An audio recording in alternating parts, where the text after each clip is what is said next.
Capítulo 18. A senda da humildade. Buscava um meio que me desse a força necessária para gozar de ti, e não a encontrei enquanto não me abracei ao mediador entre Deus e os homens, o homem Cristo Jesus, que está sobre todas as coisas, Deus bendito por todos os séculos, que chama e diz: eu sou o caminho, a verdade e a vida. Ele une o alimento à carne, alimento que eu não tinha forças para tomar, porque o Verbo se fez carne para que tua sabedoria, pela qual criaste todas as coisas, fosse o leite de nossa infância. Não tendo humildade, eu não possuía Jesus, o Deus da humildade, e não atinava o que nos poderia ensinar sua fraqueza. Porque teu Verbo, verdade eterna, dominando as criaturas mais sublimes da tua criação, levanta as que se lhe sujeitam, e nas partes inferiores construiu para si, com o nosso lodo, uma humilde morada. Assim faz para humilhar e arrancar de si mesmos aqueles que deseja sujeitar e atrair, curando-lhes a soberba e alimentando-os com o amor, para que, confiando em si, não se afastem para mais longe. Pelo contrário, que se humilhem, vendo a seus pés a humildade de um Deus que também se vestiu de nossa túnica de carne, e cansados se prostrem diante dela, para que, ao se levantar, os exalte. Capítulo 19. A doutrina do Verbo. Mas eu então julgava de outro modo. Considerava meu Senhor Jesus Cristo apenas um homem de extraordinária sabedoria, a quem ninguém poderia igualar, sobretudo seu miraculoso nascimento de uma virgem, que nos ensina a desprezar os bens temporais para adquirir a imortalidade. Parecia-me ter merecido, por decreto da providência divina, uma soberana autoridade para ensinar os homens, mas nem suspeitava o mistério que se encerra nestas palavras. O Verbo se fez carne. Somente conhecia pelas coisas que dele nos deixaram escritas, que comeu, bebeu, dormiu, passeou, que se alegrou, se entristeceu e pregou, e que essa carne não se juntou a teu Verbo, senão com alma e inteligência humanas. Tudo isso sabe quem conhece a imutabilidade de teu Verbo, que eu já conhecia quanto me era possível, sem que disso nada duvidasse. Com efeito, mover os membros do corpo à vontade ou não movê-los, estar dominado por algum afeto ou não o estar, traduzir por palavras sábios pensamentos e depois calar, são caracteres próprios da mutabilidade da alma e da inteligência. Se esses testemunhos das Escrituras fossem falsos, tudo mais correria o risco de ser mentira, e o gênero humano não teria mais nesses livros a fé, condição de salvação. Mas como são verdadeiras as coisas nela escritas, eu reconhecia em Cristo um homem completo, não somente o de um homem, um corpo sem uma alma inteligente, um homem real que eu julgava superior a todos os outros. Não por ser a causa da verdade, mas em razão de sua natureza humana e de uma mais perita natureza. Porém, pensou um Deus, e entendi que em Cristo, além de Deus e da carne, não havia alma humana, e não julgava que lhe atribuíssem inteligência humana. E como estava bem persuadido de que os atos atribuídos tradicionalmente a Cristo não podiam ser senão obras de uma criatura cheia de vida e de inteligência, Alípio se aproximava com certa relutância da fé cristã, mas depois, ao saber que este erro era próprio dos hereges apolinar, aderiu alegremente à fé católica.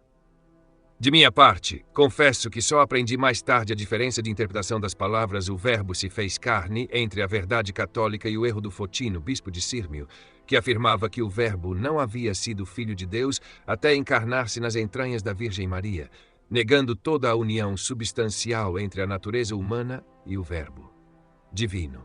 A reprovação dos hereges põe às claras o pensamento da tua Igreja e o que esta considera como doutrina sã.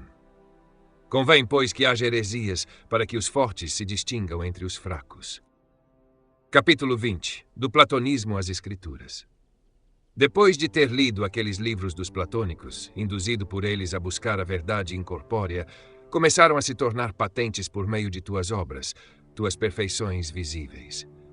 Repelido para longe de ti, compreendi em que consistia essa verdade que as trevas de minha alma me impediam de contemplar. Estava certo de tua existência e de que és infinito, sem contudo te estenderes por espaços finitos ou infinitos, e de que és verdadeiramente aquele que é sempre idêntico a si mesmo, sem te mudares em outro, nem sofrer alteração alguma, quer parcialmente ou com algum movimento, quer de qualquer outro modo, e de que tudo mais vem de ti pela única e irrefutável razão de que existe. Tinha certeza de todas estas verdades, mas me achava ainda demasiado fraco para gozar de ti. Tagarelava muito, como se fora competente nisso, Mas se não procurasse o caminho da verdade em Cristo, nosso Salvador não seria perito, mas peritura. Já começava a querer parecer sábio, cheio de meu castigo, e não chorar a ti. Onde estava aquela caridade erigida sobre o alicerce da humildade que é Cristo Jesus? Ou talvez me ensinariam aqueles livros. Creio que quiseste que com eles me encontrasse antes de meditar nas tuas escrituras, para que fixassem em minha memória os afetos que nela experimentei. Depois, quando encontrasse em teus livros a paz do coração, sarada com as mãos feridas de minha alma, entre presunção e humildade, entre os que vêm para onde se deve ir e não veem por onde se vai, nem o caminho que conduz à pátria bem-aventurada, não só para contemplá-la, mas também para habitá-la. Porém, se me tivesse instruído em tuas sagradas letras e em sua intimidade, tivesse experimentado a doçura, para depois conhecer os livros dos platônicos, talvez eles me arrancassem dos sólidos fundamentos da piedade. Ou, se eu tivesse persistido nos sentimentos salutares nelas, talvez julgasse que só por esses livros se poderia chegar ao mesmo proveito espiritual. Capítulo 21. A verdade das Escrituras. Por isso, lancei-me avidamente sobre as veneráveis Escrituras, inspiradas por teu Espírito, sobretudo as do apóstolo Paulo.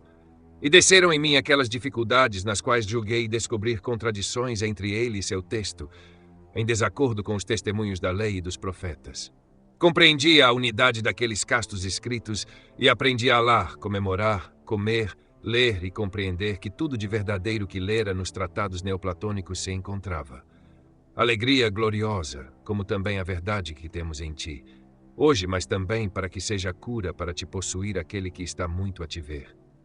Tome, contudo, o caminho para chegar a ti, para te ver e te possuir, porque, embora o homem se deleite com a lei de Deus segundo o homem interior, que fará dessa outra lei que luta em seus membros contra a lei de seu espírito e que o prende, senão a lei do pecado impressa em seus membros?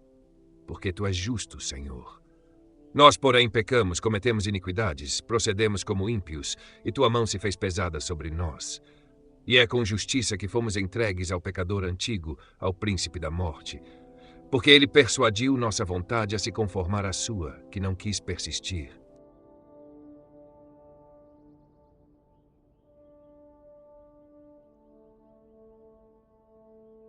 Com tua verdade que fará esse homem infeliz, quem o livrará deste corpo de morte, senão tua graça por Jesus Cristo nosso Senhor, a quem tu geraste eternamente e criaste no princípio de teus caminhos? Ele, em quem o príncipe deste mundo não achou nada que merecesse a morte, e a quem, contudo, matou, com o que foi anulada a sentença que havia contra nós. Nada disso dizem os livros platônicos, nem tem naquelas páginas esse sentimento de piedade, as lágrimas da confissão, esse teu sacrifício, a alma batida, esse coração contrito e humilhado, nem a salvação de teu povo, nem a cidade prometida, nem o penhor do Espírito Santo, nem o cálice de nossa redenção. Nos livros platônicos ninguém canta. Minha alma não estará sujeita a Deus, porque dele procede minha salvação. Pois é meu Deus e meu amparo, do qual não mais me apartarei. Ninguém ali ouviu. Vinde a mim, os que sofreis. Desdenham teus ensinamentos, porque és manso e humilde de coração, porque escondeste estas coisas dos sábios e doutos e as revelaste aos pequeninos. Uma coisa é ver de um monte agreste a pátria da paz e não encontrar o caminho que conduz a ela, e fatigar-se em vão por lugares inacessíveis, entre ataques e emboscadas dos desertores fugitivos, com seu chefe, o leão e o dragão. Outra coisa é conhecer o caminho que conduz até lá, defendido pelos cuidados do Imperador Celeste, onde não roubam os desertores da milícia do céu, pois eles o evitam como um suplício. Esses pensamentos penetravam minhas entranhas de modo maravilhoso quando eu lia o menor de teus apóstolos. Considerava tuas obras e enchia-me de assombro. Livro 8º. Capítulo 1. Hesitações. Faz, meu Deus, que eu recorde de ti em ação de graças e proclame tuas misericórdias para comigo. Que meus ossos se penetrem do teu amor e digam: Senhor, quem é semelhante a ti? Rompeste com grilhões e te oferecerei um sacrifício de louvor. Contarei como os rompeste, e todos os que te adoram exclamarão quando me ouvirem: Bendito seja o Senhor no céu e na terra, grande e admirável é seu nome. Tuas palavras, Senhor, tinham-me gravado profundamente em meu coração, e me via cercado apenas por ti de todos os lados. Tinha certeza de tua vida eterna, embora apenas a visse em enigma e como em espelho. Já fora dissolvida toda dúvida quanto à tua substância incorruptível, ao saber que toda substância procedia dela. O que desejava não era tanto estar mais certo de ti, mas mais firme em ti. Quanto à minha vida temporal, estava eu ainda vacilante. Era necessário que meu coração se purificasse do velho fermento. O caminho certo, que é o próprio Salvador, me encantava, mas titubeava ainda em caminhar por seus estreitos desfiladeiros. Então me inspiraste a ideia que me pareceu excelente de me dirigir a Simpliciano, que eu tinha como um de teus bons servidores, em quem brilhava a tua graça. Ouvira também que desde sua juventude te consagrava devotamente sua vida, e como já encanecido, achei que em tão longa vida dedicada ao estudo de teus caminhos, teria acumulado grande experiência e instrução. E de fato, assim era. Por isso, queria confiar-lhe minhas inquietações, para que me apontasse o modo de vida mais idôneo de alguém com minhas disposições interiores. Segui teu caminho.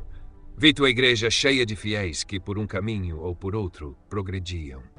Quanto a mim, aborrecia minha vida que levava no mundo, e era para mim um fardo pesadíssimo, agora que os apetites mundanos, como a esperança de honras e riquezas, já não me animavam para suportar tão pesada servidão. Essas paixões haviam perdido para mim o encanto diante de tua doçura e da beleza de tua casa, que já amava, mas sentia-me ainda fortemente amarrado à mulher. Sem dúvida, o apóstolo não me proibia de casar, embora em seu ardente desejo de ver todos os homens semelhantes a ele, exortasse a um estado mais elevado. Mas eu, ainda muito fraco, escolhi a condição mais fácil. Por isso vivia hesitando em tudo mais e me desgastava com preocupações enervantes, pois a vida conjugal a que me julgava destinado e obrigado a ter, me obrigava a novas incumbências que eu não queria suportar. Ouvira da boca da própria verdade que há eunucos que mutilam a si próprios por amor ao reino dos céus, embora acrescentando que o compreenda quem o puder compreender. São vãos, por certo, todos os homens nos quais não reside a ciência de Deus e que nas coisas visíveis não puderam achar aquele que é. Mas eu já me livrara dessa vaidade, já a havia ultrapassado, e pelo testemunho de tua criação, te encontrar a ti, nosso Criador, e a teu Verbo, Deus em ti e contigo, um só Deus por quem criaste todas as coisas. Há ainda outra espécie de pessoas que, conhecendo a Deus, não o glorificam como Deus, nem lhe rendem graças. Eu também tinha caído nesse pecado, mas tua destra me amparou e libertou, colocando-me em lugar onde me pudesse curar. E disseste ao homem, eis que a piedade é a sabedoria. E ainda não que, quando estava em Roma, não guardarei silêncio sobre o que me contou dele, porque me dará ânimo de proclamar os grandes louvores de tua graça a seu respeito. Esse erudito ancião, profundo conhecedor de todas as ciências liberais, leitor e crítico de tantos livros de filosofia, fora mestre de muitos nobres senadores.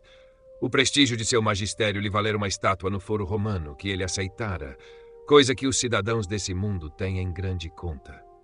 Até aquela idade avançada, havia adorado os ídolos, participando de cultos sacrílegos, de que participava quase toda a nobreza romana da época, que inspirava ao povo sua devoção por Osíris, por toda sorte de monstros divinizados pelo labrador Anubis, monstros que outrora pegaram em armas contra Netuno, Vênus e Minerva, e a quem, vencidos, a própria Roma dirigia súplicas.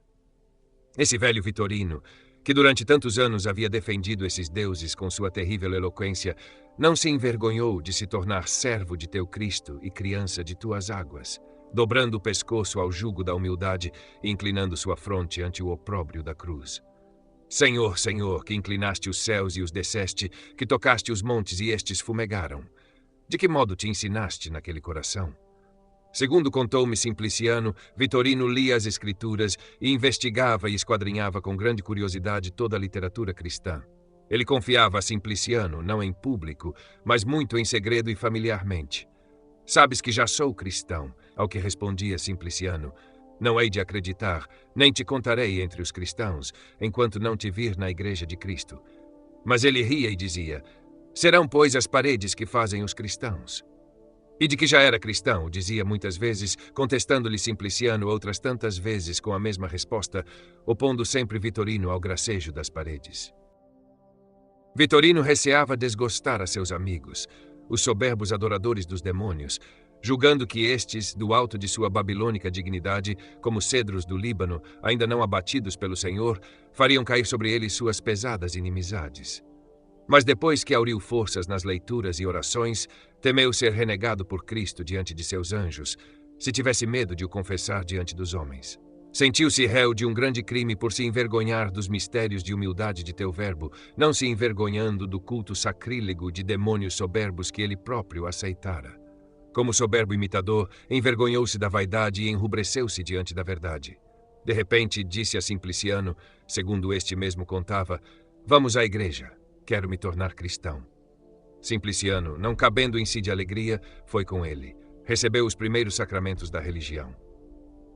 Não muito depois, deu seu nome para receber o batismo, que renegar, causando admiração em Roma e alegria na igreja. Viram-nos soberbos e se iraram, rangendo os dentes e se consumindo de raiva.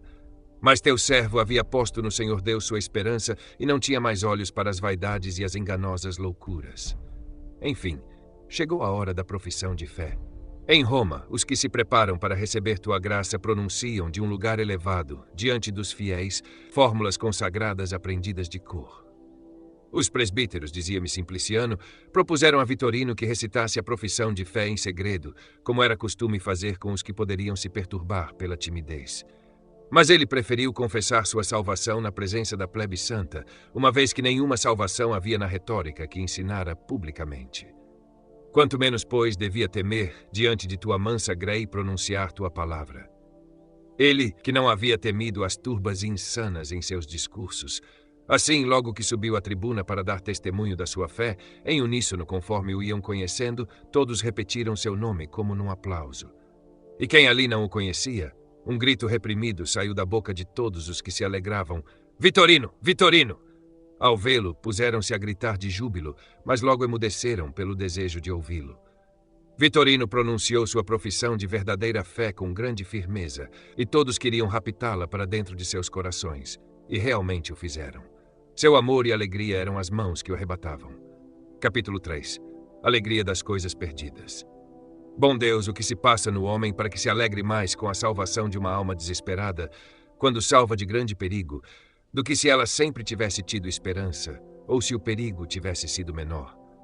Também tu, Pai misericordioso, sentes mais alegria por um pecador arrependido do que por 99 justos que não têm necessidade de penitência.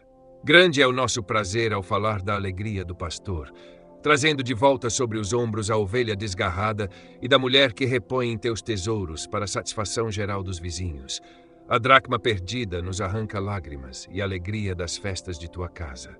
Quando lemos que teu filho menor estava morto e reviveu, estava perdido e foi encontrado.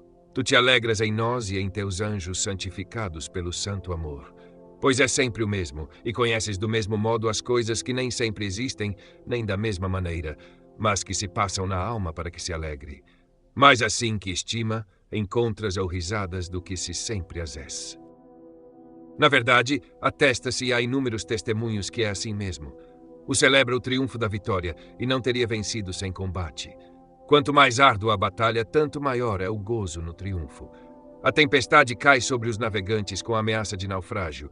Todos empalidecem diante da morte iminente. O céu e o mar se acalmam. É grande sua alegria e nasce do muito que temeram. Adoece uma pessoa amiga, seu pulso revela um desfecho fatal. Todos os que desejam sua cura sofrem com ela por simpatia.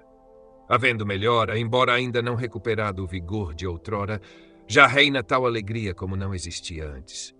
Quando andava sadia e forte, até os prazeres da vida humana não só compensam os homens de desgraças casuais e involuntárias, mas também de moléstias premeditadas e desejadas.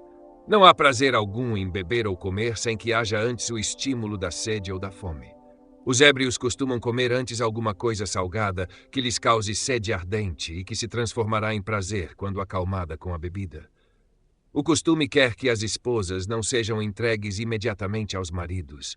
O marido desprezaria a noiva se não tivesse que esperar e suspirar por ela. Assim ocorre tanto na alegria torpe e vil como na alegria lícita e permitida, na mais sincera e honesta amizade, como na aventura daquele que estava morto e tornou a viver, que se havia perdido e foi encontrado. Em todos os casos, uma alegria maior é precedida de uma dor também maior. Por que isto, Senhor meu Deus? Quando tu mesmo és a tua própria alegria eterna e as criaturas à tua volta em ti se alegram, porque esta parte do universo sofre as alternâncias de progresso e quedas, de uniões e separações. Será este o modo de ser que lhe concedeste? Quando do mais alto dos céus até as profundezas da terra, desde o princípio dos tempos até o fim dos séculos, desde o anjo até o pequenino verme, e desde o primeiro movimento até o último, dispusestes todos os gêneros de bens e todas as tuas obras justas, cada uma em seu lugar e tempo. Ai de mim, quão alto és nas alturas e quão profundo nos abismos, jamais te afastas de nós, e contudo, quanta dificuldade para voltar a ti. Capítulo 4. A conversão dos grandes. Vamos, pois, Senhor, mãos à obra. Desperta-nos, chama-nos. Inflama-me de cegueira mais profunda que a de Vitorino, e se aproximam de ti e são iluminados pela tua luz, junto da qual recebem o poder de se fazerem teus filhos. Mas se estes são menos conhecidos pelo mundo dos homens, mesmo os que os conhecem se alegram menos. Mas quando a alegria é partilhada por muitos, ainda é maior em cada um, porque se aquece e inflama de uns para os outros. Ademais, os que são conhecidos de muitos arrastam a salvação de muitos outros e caminham adiante, seguidos dos que os imitam.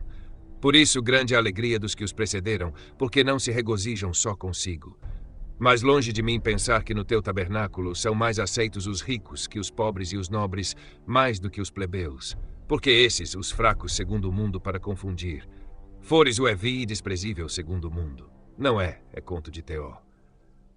Porém, Paulo, quando se abulo procul, sujeitou-se ao Diteu e um súdito do grande rei quis parar para comemorar tão grande triunfo, mudar seu nome de Saulo pelo de Paulo.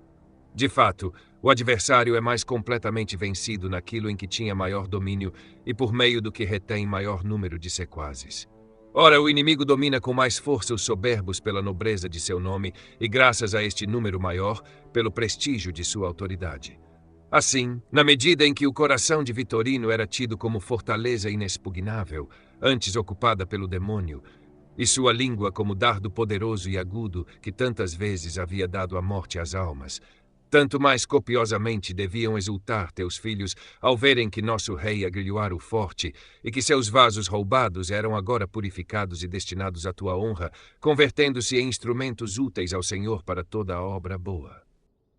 Capítulo 5. As duas vontades. Mal teu servo Simpliciano me contou a conversão de Vitorino, ardi no desejo de imitá-lo. Aliás, era esta a finalidade da narração de Simpliciano. Depois acrescentou que nos tempos do imperador Juliano uma lei proibia aos cristãos ensinar literatura e oratória. Vitorino, dócil à lei, preferiu abandonar a escola de palradores, abandonando-te, verbo eloquente. Não só, como afortunado por ter por isso eu, sus ferros de uma esta pura. O inimigo dominava meu querer, e dele forjava uma corrente com a qual me mantinha cativo da vontade perversa. Nasce a paixão, e desta satisfeita procede o hábito, e do hábito não contrariado provém a necessidade. Com estes anéis enlaçados entre si, por isso chamei de corrente, me mantinha preso em dura servidão à nova vontade que despontava em mim de te servir, sem interesse de me alegrar em ti, ó meu Deus, única alegria verdadeira. Ainda não era capaz de vencer a vontade antiga e inveterada. Desta forma, minhas duas vontades, a velha e a nova, a carnal e a espiritual, lutavam entre si e nessa luta dilaceravam minha alma. Entendi, por experiência própria, o que havia lido. A carne tem desejos contra o espírito e o espírito contra a carne. Eu vivia ao mesmo tempo a ambos, embora mais o que aprovava em mim do que o que em mim desaprovava. Com efeito, nesta última parte de mim, eu era passivo e constrangido mais do que ativo e livre. E, contudo, o hábito que se impunha contra mim vinha de mim mesmo, pois fora voluntariamente que eu cheguei aonde não queria. Quem poderia protestar legitimamente se um castigo justo segue o pecador? Eu já não tinha aquela desculpa com a qual me persuadia de que, se ainda não desprezava o mundo para te servir, era porque não tinha visão clara da verdade, uma vez que agora já a conhecia de modo indiscutível. Mas ainda apegado à terra, recusava combater em tuas fileiras e temia ver-me livre dos meus laços quando devia temer estar por eles atado. Assim sentia-me profundamente oprimido pelo peso do mundo, como em um sonho, e os pensamentos com que meditava em ti eram semelhantes aos esforços dos que desejam despertar, mas vencidos pela sonolência, voltam a dormir. Não há ninguém que queira dormir sempre, e segundo dita o bom senso, é melhor estar desperto do que dormir. Contudo, às vezes retarda-se o despertar, quando o torpor torna os membros pesados, e mesmo a contragosto, continua-se a dormir, mesmo depois de chegada a hora de despertar. Assim, eu estava certo de que era melhor entregar-me a teu amor do que ceder à minha paixão. O primeiro me agradava, me dominava. O segundo me encantava, me prendia. Já não tinha o que responder quando me dizias: desperta, ó tu que dormes, levanta-te de entre os mortos, e Cristo te há de iluminar.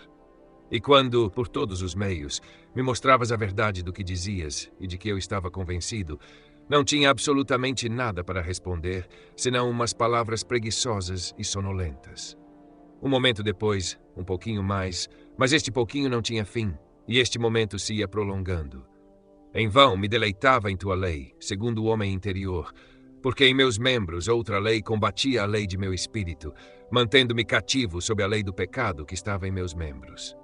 Com efeito, a lei do pecado é a violência do hábito pelo qual a alma é arrastada, e mesmo contra sua vontade, merecidamente, pois se deixa arrastar por vontade própria. Pobre de mim! Quem poderia libertar-me deste corpo de morte, senão tua graça por Cristo nosso Senhor? Capítulo 6. A narração de Ponciano. Agora contarei de que modo me arrancaste do vínculo do desejo carnal que me prendia fortemente e da servidão dos negócios do mundo. E confessarei teu nome ao Senhor, meu auxílio e minha redenção. Levava minha vida habitual com angústia crescente. Todos os dias suspirava por ti. Frequentava tua igreja quando me deixavam livre os negócios, cujo peso me fazia sofrer. Comigo estava Alípio, desonerado do cargo de jurisconsulto. Depois de ter sido assessor pela terceira vez, ele aguardava quem vender de novo seus conselhos, como eu vendia a arte da eloquência, se é que pelo ensino a podemos transmitir. Nebido, por sua vez, acendendo as nossas solicitações amigas, auxiliava na escola a nosso amigo íntimo, que um de nós lhe prestasse uma fiel colaboração, pois dela muito necessitava. Não foi, pois, o interesse que moveu a Nebido, que poderia oferecer bem mais vantagem se ensinasse as letras, mas, como grande amigo que era, não quis recusar nosso pedido. Em obséquio à amizade, agia, porém, com muita prudência, evitando fazer-se conhecido dos poderosos deste mundo, para evitar as inquietações do espírito que ele queria manter o mais possível, livre e desocupado para investigar, ler ou ouvir algo sobre a sabedoria. Certo dia, em que Nebido estava ausente, não sei por que motivo, Alípio e eu recebemos a visita de um tal Ponciano, nosso compatriota da África, que servia em alto cargo do palácio. Não sei mais o que queria de nós. Sentamo-nos para conversar e, por acaso, deu com os olhos em um livro que estava sobre a mesa de jogo à nossa frente. Pegou-o, abriu-o, viu que eram as epístolas de Paulo e ficou surpreso, pois pensava que se tratasse de algum dos livros cujo estudo me preocupava. Então sorriu para mim e, cumprimentando-me, manifestou sua admiração por ter encontrado aquele livro, e só aquele, ao alcance dos meus olhos. Ponciano era um cristão fiel e muitas vezes prostrava-se diante de ti, nosso Deus, na igreja, em frequentes e prolongadas orações. E quando lhe declarei que aquele livro ocupava o melhor de minha atenção, tomando a palavra, começou a falar-nos de Antão, monge do Egito, cujo nome era celebrado entre teus fiéis, mas que nós desconhecíamos até aquela hora. Informado disto, continuou a falar, revelando esse grande homem à nossa ignorância, que ele muito admirou. Ouvíamos estupefatos tuas autênticas maravilhas realizadas na verdadeira fé na Igreja Católica, tão recentes e quase contemporâneas. Todos nos admirávamos, nós por serem coisas tão grandes e ele por serem tão desconhecidas. Depois passou a falar das multidões que vivem em mosteiros e de seus costumes, que trazem teu doce fume e da fecunda solidão do ermo, coisas todas que desconhecíamos. Até em Milão havia, fora dos muros, um mosteiro cheio de bons irmãos sob a direção de Ambrósio, que também desconhecíamos. Ponciano prosseguia e falava sempre mais, e nós o ouvíamos atentos e calados. Assim veio a nos contar que um dia, não sei quando, estando em Tréveris, saiu em companhia de 3 companheiros enquanto o imperador se concentrava nos jogos circenses da tarde, para dar um passeio pelos jardins que rodeavam os muros da cidade. Distraidamente, passeando 2 a 2, um com Ponciano e os outros 2 juntos, separaram-se e tomaram caminhos diferentes. Caminhando a esmo, estes últimos deram com uma cabana habitada por alguns servos teus, pobres de espírito, a quem pertence o reino dos céus. Lá encontraram um exemplar manuscrito da vida de Santo Antão. Um deles começou a lê-lo e, admirado e arrebatado, cogitou, enquanto lia, em abraçar aquele gênero de vida, abandonando o serviço do mundo para servir unicamente a ti. Estes dois eram os chamados agentes de negócios do imperador. De repente, tomado de amor, santo e casto pudor, irado consigo mesmo, olhou para o companheiro e lhe disse: Diz-me, te peço, onde pretendemos chegar com todos esses nossos trabalhos? Que buscamos? Qual a finalidade do nosso labor? Podemos aspirar mais no palácio do que ser amigos do imperador? E mesmo nisto, quanta incerteza, quantos perigos teremos de passar para chegar a um perigo ainda maior? E quando chegaremos a isso? Mas se eu quiser ser amigo de Deus, posso sê-lo agora mesmo. Disse essas palavras e, exaltado pela agitação da nova vida, voltou os olhos para o livro. Ao ler, transformava-se interiormente, o que só tu sabias, e seu espírito se despia do mundo, como logo se evidenciou. Enquanto lia, o coração se lhe tornou um mar tempestuoso. Sentiu um estremecimento e, intuindo o melhor caminho a tomar, resolveu abraçá-lo, dizendo: Amigo, já rompi com nossos sonhos. Decidi dedicar-me ao serviço de Deus e isso quero começar aqui, agora. Se não me queres imitar, ao menos não me contrarie. O amigo respondeu que desejava ficar com ele e ser companheiro de tão nobre mercê e de tão grande combate. Ambos já te pertenciam e começavam a construir com capital suficiente uma torre de salvação, a tudo renunciando para te seguir. Então, Ponciano e seu companheiro, que passeavam em outro local do jardim procurando-os, deram também com a mesma cabana e os avisaram para que voltassem, pois já entardecia. Mas eles relataram-lhe sua determinação e propósito e o modo como nascera e se fixara neles tal desejo. Pediram-lhe que não os molestassem, mas estes, sem se converterem, lamentaram a si mesmos no dizer de Ponciano e, felicitando piedosamente, recomendaram-se às suas orações. Depois, arrastando o coração pela terra, voltaram ao palácio, enquanto os convertidos, fixando seu coração no céu, ficaram na cabana. Ambos eram noivos, mas quando suas noivas ouviram o sucedido, também te consagraram sua virgindade. Capítulo 7. A reação de Agostinho. Eis o que Ponciano nos relatou. E tu, Senhor, enquanto ele falava, me fazias refletir, tirando-me da posição de costas em que me colocara para não me ver a mim mesmo. Tu me colocavas diante de meu próprio rosto para que visse como estava indigno, disforme, sórdido, manchado e useiro. Eu me via e enchia-me de horror, mas não tinha para onde fugir de mim mesmo. Se tentava afastar o olhar de mim, Ponciano prosseguia com a narração e, de novo, me punhas diante de mim e me empurravas diante de meus olhos para que eu descobrisse minha iniquidade e a odiasse. Eu bem a conhecia, mas a dissimulava. Fingia não ver, esquecia. E quanto mais ardentemente amava aqueles jovens, cuja salutar decisão ouvia relatar por se terem entregue completamente a ti, tanto mais acerbamente me odiava ao me comparar com eles. Com efeito, já tinham decorrido muitos anos, talvez uns 12, desde que, aos 19 anos, lendo o Hortêncio de Cícero, senti-me atraído para o estudo da sabedoria. Ia adiando a hora de abandonar a felicidade meramente terrena, quando não somente a sua descoberta, mas a sua própria busca deveria ser preferida aos maiores tesouros do mundo e aos maiores prazeres corporais que um aceno afluíam ao meu redor. Mas eu, jovem miserável, sim, miserável desde o despertar da juventude, já te havia pedido a castidade, dizendo: dá-me castidade e continência. Mas não agora, pois temia que me atendesses muito depressa e que me curasses logo da doença de minha concupiscência, que eu mais queria saciar do que extinguir. Caminhei pelas sendas ruins de uma superstição sacrílega, não porque estivesse certo dela, mas porque preferia as demais doutrinas que eu não estudava piedosamente, mas que hostilmente combatia. Acreditava que o motivo por que adiava dia a dia o desprezo das promessas seculares para seguir apenas a ti era o não ter descoberto uma claridade capaz de dirigir meus passos. Veio então o dia em que me vi nu, a ouvir as repreensões de minha consciência. Onde está a tua palavra? Não dizias que tua indecisão para lançar longe o fardo de tua vaidade se devia à incerteza. Agora tens a certeza, e não obstante, ainda te oprime esse fardo. Outros, no entanto, que não se consumiram tanto em procurá-la, nem meditaram 10 anos ou mais sobre tais problemas, veem nascer asas em seus ombros mais livres. Assim me roía interiormente, devorado por enorme e terrível vergonha, enquanto Ponciano contava aquilo tudo. Fim da conversa e resolvida a questão a que viera, Ponciano voltou para sua casa e eu para dentro de mim. Que coisas não disse contra mim? Com que açoite de palavras não flagelava minha alma para obrigá-la a me seguir em meus esforços para te alcançar. Ela resistia, recusava-se sem se desculpar. Todos os argumentos já estavam esgotados e refutados. Nada lhe restava senão uma angústia muda. Tinha medo, como da morte, de ser tolhida à corrente do vício, onde se corrompia mortalmente. Capítulo 8. Luta espiritual.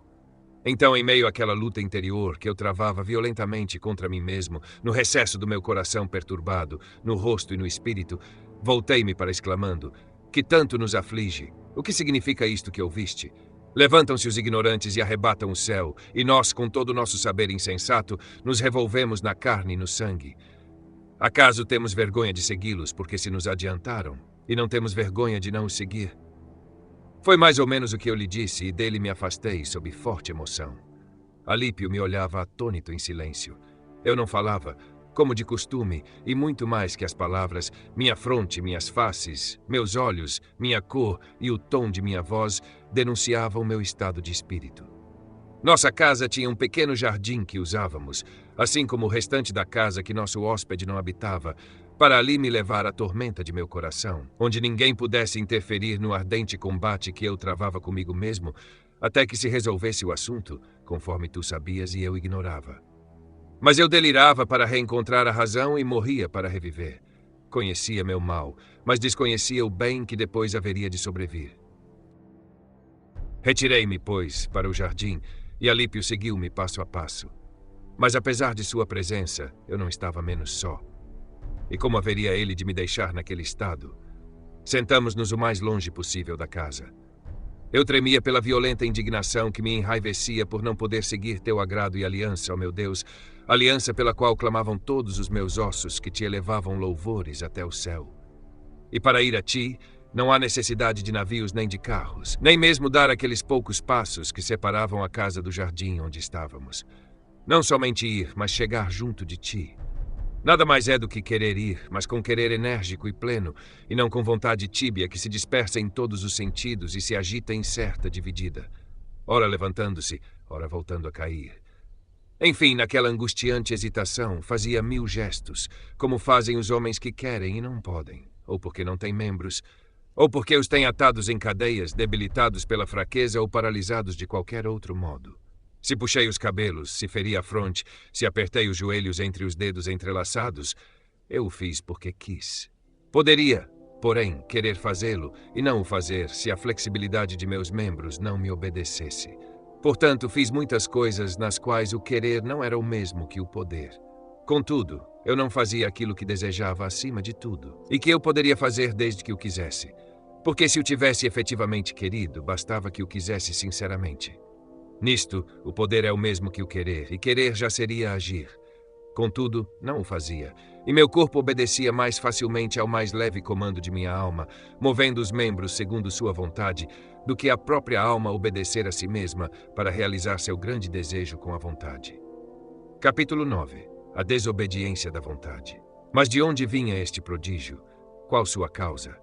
Brilha a tua misericórdia, e perguntarei se é que me podem responder aos sômbrios castigos infligidos aos homens e tenebrosas misérias dos filhos de Adão. De onde vem esteio e qual sua causa? A alma dá ordens ao corpo, e este obedece imediatamente. A alma dá ordens a si mesma e resiste. Ordena a alma que se mova, e é tal sua presteza que mal se pode distinguir a ordem da execução. Não obstante, a alma é espírito e a mão é corpo. A alma dá a si mesma ordem de querer uma, não se distingue da outra e, contudo, ela não obedece. De onde este prodígio e qual sua causa? Manda a alma que queira e não mandaria se não quisesse. E não obstante, não faz o que manda. Logo, não quer totalmente e, por isso, não manda de modo total. A alma manda na proporção do querer, e enquanto não quiser, suas ordens não são executadas. Porque é a vontade que dá a ordem de ser a uma vontade que nada mais é que ela própria. Logo, não manda plenamente, e esta é a razão por que não faz o que manda. Porque se estivesse em sua plenitude, não mandaria que fosse, porque já seria. Não há, portanto, prodígio algum em querer em parte e em parte não querer. É uma enfermidade da alma, esta sustentada pela verdade. Não se ergue de todo, pois está oprimida pelo peso do hábito. Há, portanto, 2 vontades, ambas incompletas, e o que uma possui falta a outra. Capítulo 10. contra os maniqueus. Desapareçam de tua presença, ó meu Deus, como os vãos faladores e sedutores do espírito, aqueles que, ao observarem a dupla deliberação da vontade, concluem que temos duas almas de naturezas opostas, uma boa, outra má. Eles é que são de fato maus, que seguem tais más doutrinas. Somente serão bons quando aceitarem a verdade, concordando com os que a possuem. E assim o apóstolo poderá dizer deles: outrora fostes trevas, mas agora sois luz no Senhor. Mas esses, querendo ser luz, não no Senhor, mas em si mesmos, julgam que a natureza da alma é a mesma que a de Deus. Vão se tornando trevas ainda mais densas, pois em sua terrível arrogância se afastam ainda mais de ti, luz verdadeira que ilumina todo homem que vem a este mundo. Atentai para o que dizeis e enchei-vos de vergonha. Aproximai-vos dele e sereis iluminados, e vossos rostos não serão cobertos de confusão. Quando eu deliberava dedicar-me ao serviço do Senhor, meu Deus, como de há muito me tinha proposto, eu era o que eu queria e era o que eu não queria. Mas nem queria plenamente, nem deixar de querer por completo. Por isso, lutava comigo mesmo e me dilacerava a mim mesmo. Essa destruição, embora involuntária, não mostrava, contudo, a presença em mim de uma alma estranha, mas apenas o castigo de minha alma. E por isso já não era eu quem me infligia, mas o pecado que habitava em mim, como castigo de pecado cometido livremente por ser eu filho de Adão. Com efeito, se fossem tantas as naturezas contrárias, quantas são as vontades que em nós se contradizem, não deveríamos admitir apenas duas naturezas, mas muitas. Se alguém, com efeito, hesita entre uma reunião dos maniqueístas ou ao teatro, logo eles exclamam: eis aí as duas naturezas, uma boa que o atrai para cá e outra má que o arrasta para lá. E de onde mais viria essa hesitação de vontades opostas? De minha parte, eu digo que ambas são más, tanto a que leva a eles como a que arrasta ao teatro. Mas eles só julgam boa a que leva até eles. Suponhamos que um dos nossos queira decidir, e conflitando as duas vontades, titubeie entre ir ao teatro ou à nossa igreja. Não ficarão indecisos os maniqueístas na resposta que hão de dar, pois ou hão de confessar o que não querem, que é a boa vontade que o leva à nossa igreja, como vão a ela os que foram iniciados em seus mistérios e lhe permanecem fiéis, ou terão de reconhecer que no mesmo homem lutam duas naturezas más e duas almas más. E então terão de contradizer o que afirmam, que uma natureza é boa e outra má, ou então terão de aceitar a verdade. Neste caso, não negarão que, quando alguém escolhe, é uma mesma alma que habita entre duas vontades opostas. Portanto, quando virem duas vontades que se contrapõem ao mesmo homem, não falem mais de luta entre duas almas contrárias, uma boa e outra má, originadas em duas substâncias antagônicas, porque tu, ó Deus verdadeiro, os confundes, como no caso em que ambas as vontades são más.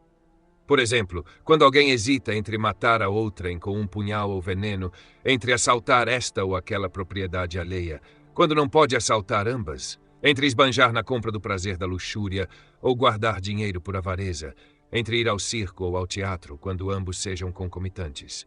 E ainda acrescento uma terceira incerteza, entre roubar ou não a casa do próximo, havendo a oportunidade.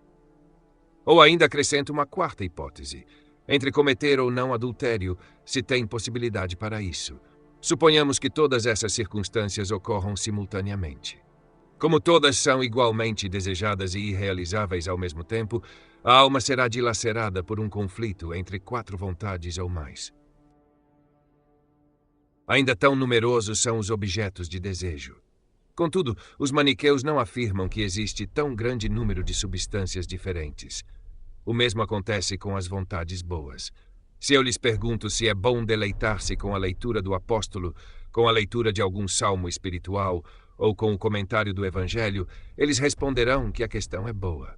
Ora, se as três atividades têm a mesma atração simultaneamente, não teríamos vontades opostas a dividir o coração do homem enquanto escolhe qual delas abraçar de preferência?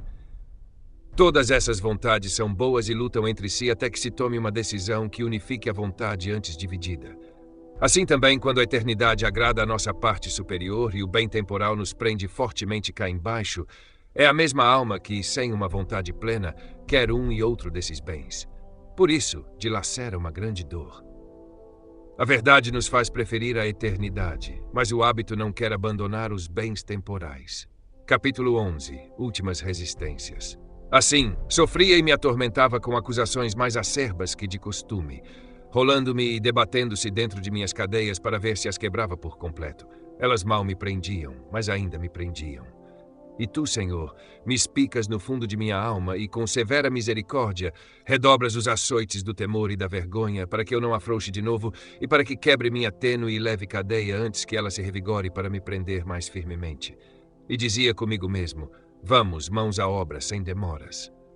Quase passava da palavra à ação. Estava a ponto de agir, mas não agia. Eu já não recaía nas antigas paixões, mas delas estava bem próximo e tomava ainda lento de seu ar. Quase alcançava. Faltava pouco, cada vez menos. E já quase chegava ao termo e assegurava, mas não alcançava nem a tocava. Hesitava entre morrer para a morte e viver para a vida.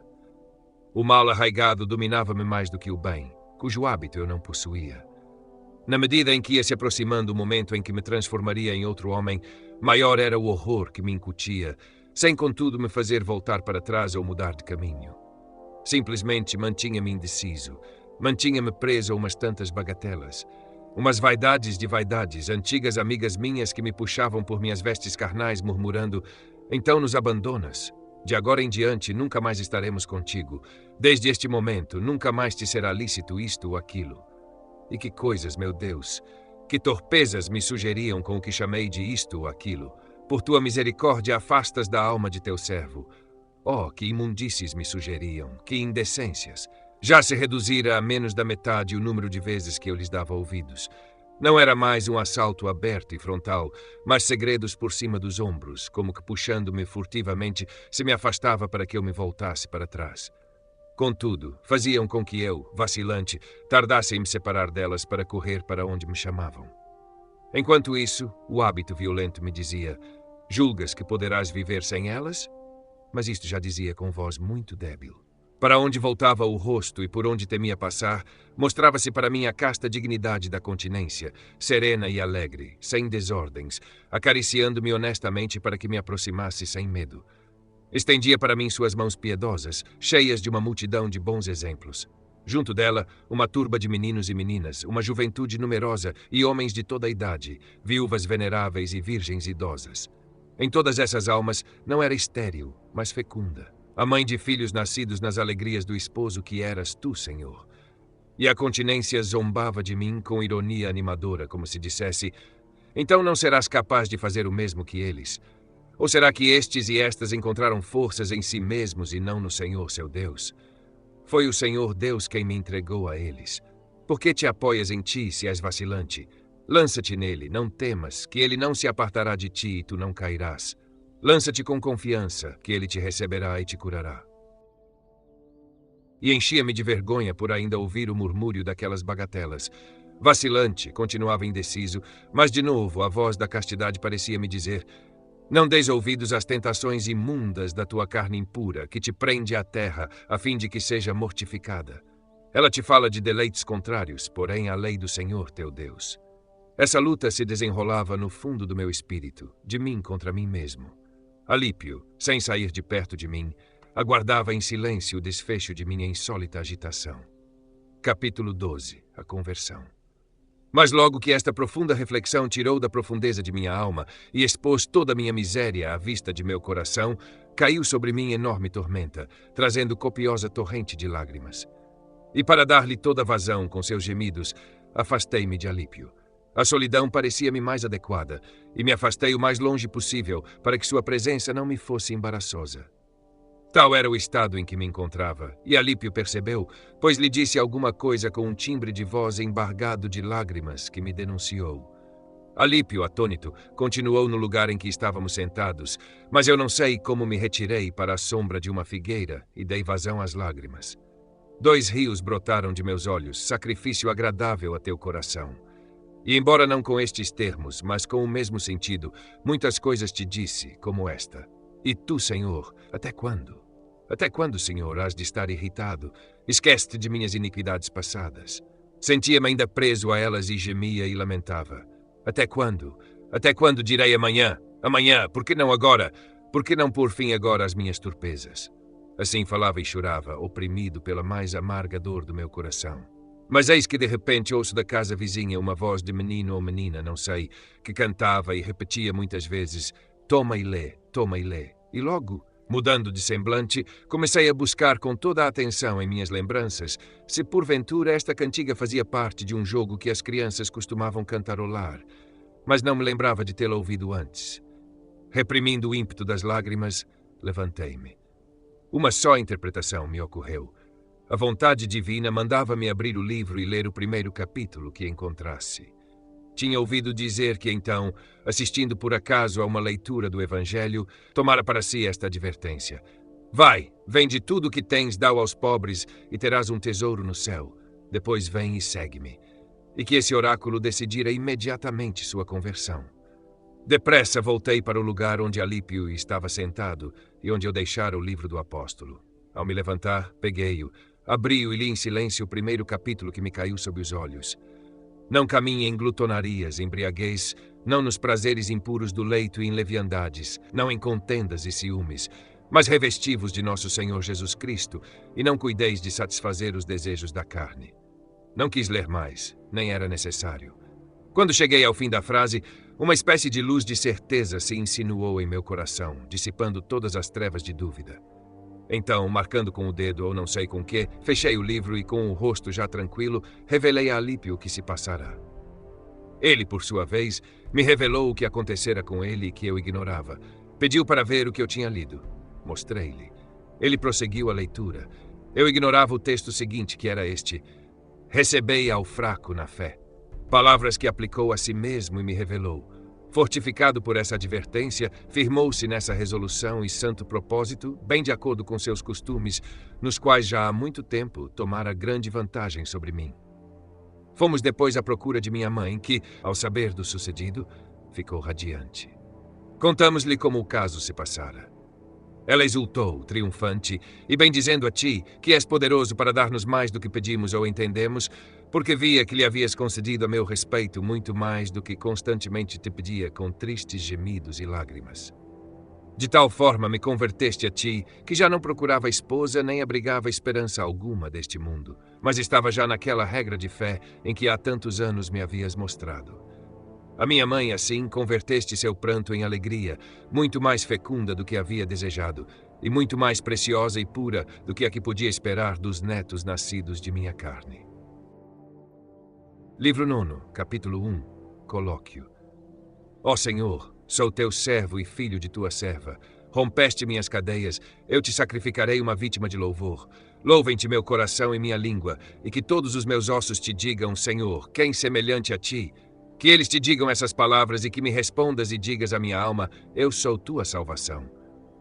Quem sou eu e como era que males não tive em minhas obras, ou senão em minhas obras, em minhas palavras? Ou senão em minhas palavras, em minha vontade? Mas tu, Senhor, bom e misericordioso, puseste os olhos na profundeza de minha morte e purificaste com tua destra o abismo de corrupção de minha alma. Tratava-se agora apenas de não querer o que eu queria e de querer o que tu querias. Mas onde esteve meu livre-arbítrio durante tantos anos? De que profundo e misterioso abismo foi ele chamado num instante para que eu inclinasse a cerviz a teu jugo suave e o ombro a teu leve fardo? Ó Cristo Jesus, meu auxílio e redenção! Quão suave foi para mim a privação de doçuras fúteis! Temia então perdê-las, como agora sentia prazer em deixá-las, porque tu te afastas de mim e entras em seu lugar, mais doce que qualquer prazer, mas não para a carne e o sangue, mais claro que toda luz, mais oculto que qualquer segredo, mais sublime que todas as honras, mas não para os que exaltam a si mesmos. Minha alma já estava livre dos devoradores cuidados da ambição, do ganho e do prurido dos apetites carnais, e falava muito comigo: ó Deus e Senhor meu, minha luz, minha riqueza, minha salvação. Capítulo do Adeus ao Magistério. Pareceu-me de bom alvitre, em tua presença, não abandonar de modo ostensivo o ministério da minha língua, mas retirá-lo suavemente do mercado da locação, para que dali por diante os jovens que não se preocupam com tua lei ou paz, mas com as enganosas loucas e contendas, não comprassem de mim para seu furor. Faltam pouquíssimos para as vindimas, que faz de outrem os instantes coincidirem com as fazendas dos tribunais que se iniciavam e terminavam. Decidi suportá-los até lá. Então retiraria, como de costume, e resgatado por ti, não tornaria mais a vender meu ofício. Esta minha determinação te era conhecida. Dos homens, só a conheciam os de minha intimidade, e mesmo assim tínhamos combinado de nada deixar transpirar. Contudo, quando subíamos do Vale de Lágrimas, cantando o cântico gradual, série de salmos cantados pelos peregrinos que sobem os degraus do Templo de Jerusalém, nos tinhas dado setas agudas e carvões destruidores contra a língua pérfida que contradiz sob o pretexto de aconselhar. E como quem se alimenta consome o que ama, tinhas alvejado nosso coração com as setas do teu amor, e levávamos tuas palavras cravadas em nossas entranhas. Os exemplos de teus servos, que das trevas trouxeram para a luz e da morte para a vida, ardiam no fundo de nosso espírito em uma espécie de fogueira que inflamava e consumia nosso torpor, para que não mais nos inclinássemos para as baixezas. Estávamos inflamados de tal ardor que o vento da contradição das línguas dolosas não nos apagaria. Antes, fazia-nos arder mais e mais. Contudo, por causa de teu nome que se santifica em toda a terra, nossa decisão e propósito teriam também quem os louvasse. Pareceria, de certo modo, jactância não aguardar as férias tão próximas. Abandonar antes dessa data uma profissão pública e exposta a todos seria atrair sobre minha conduta todas as atenções, provocando comentários. Dir-se-ia que eu me adiantara às férias iminentes por querer parecer grande personagem, e de que me valeria que pensassem ou sobre minhas intenções, blasfemando sobre o meu bem. Além disso, nesse mesmo verão, devido ao excessivo trabalho didático, meus pulmões começaram a se ressentir. Respirava com dificuldade e as dores no peito e minha voz, que não saía clara ou prolongada, revelavam uma lesão. A princípio, me sentia angustiado, vendo-me quase obrigado a abandonar o fardo do magistério ou, para me curar e convalescer, teria certamente de o interromper. Mas quando nasceu em mim e se firmou a vontade plena de repousar e de ver que és o Senhor, então tu sabes, meu Deus, que cheguei a me alegrar de encontrar esta desculpa verdadeira para moderar o sentimento das famílias que, por causa de seus filhos, nunca me permitiram ser livre. Cheio dessa consolação, esperava que escoasse aquele tempo, talvez uns 20 dias, mas minguava minha coragem, porque já me abandonara a cobiça de ganho, que me ajudava a carregar este pesado encargo, e teria sucumbido se a paciência não tomasse o lugar da ambição.